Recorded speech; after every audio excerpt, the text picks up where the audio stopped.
Afinal de contas, o Matheus Pereira some ou não some em jogos importantes? Isso é só um delírio da torcida? Depois da frustração no clássico, um empate feio, um jogo muito pobre taticamente do Cruzeiro, é claro que a torcida começa a procurar culpados. E eu não vou passar pano para ninguém aqui não. Matheus Pereira é cobrado porque a expectativa em cima dele é alta. Ele usa a camisa 10 que um dia foi de Dirceu Lopes, inclusive o Rogério Correia da Globo até chama ele de o herdeiro da 10. Errado e estranho seria se a torcida esperasse algo de diferente vindo de jogadores que são comuns, tipo o Arthur Gomes, para citar um exemplo, né? E eu já vou tirar esse elefante da sala e responder a pergunta.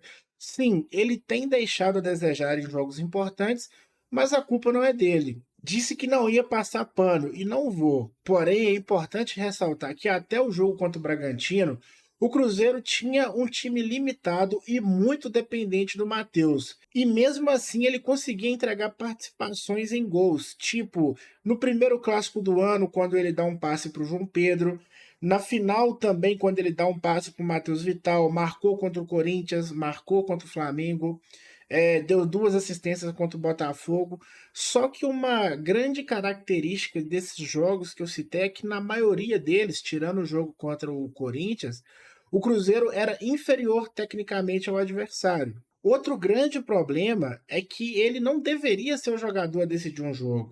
E quando isso não acontece, no clássico ele foi muito bem marcado, o certo é que um atacante assumisse essa responsabilidade, e isso não tem acontecido. Times que são vitoriosos e brigam por títulos não dependem apenas de um jogador, muito menos possuem um ataque com números tão tímidos.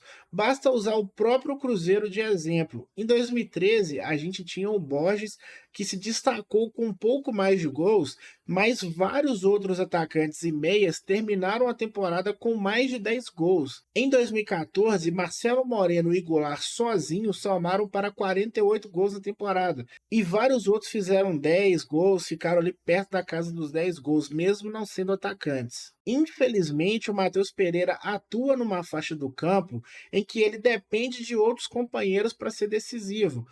Nesse clássico mesmo, ele acha um passe para o Arthur Gomes que chuta mal e não consegue fazer o gol. Se aquela bola entra, nem esse vídeo eu estaria fazendo porque esse questionamento não existiria, né? Mas quantas vezes isso já não aconteceu na temporada? A gente falava assim, pô, quando o Dineno voltar, o Matheus Pereira vai dar muitas assistências, né?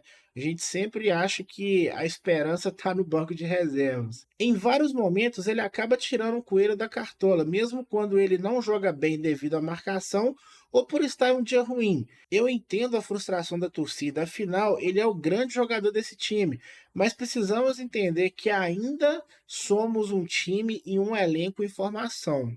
Para o ano que vem, um atacante de elite é prioridade. Um atacante que faça 15 a 20 gols por temporada.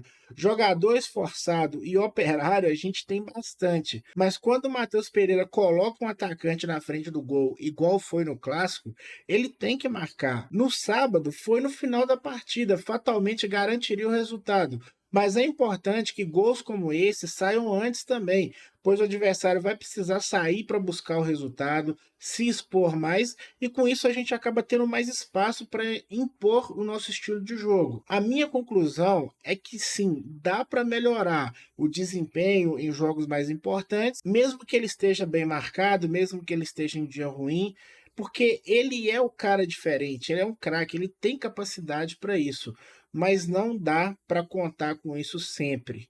O homem precisa de ajuda.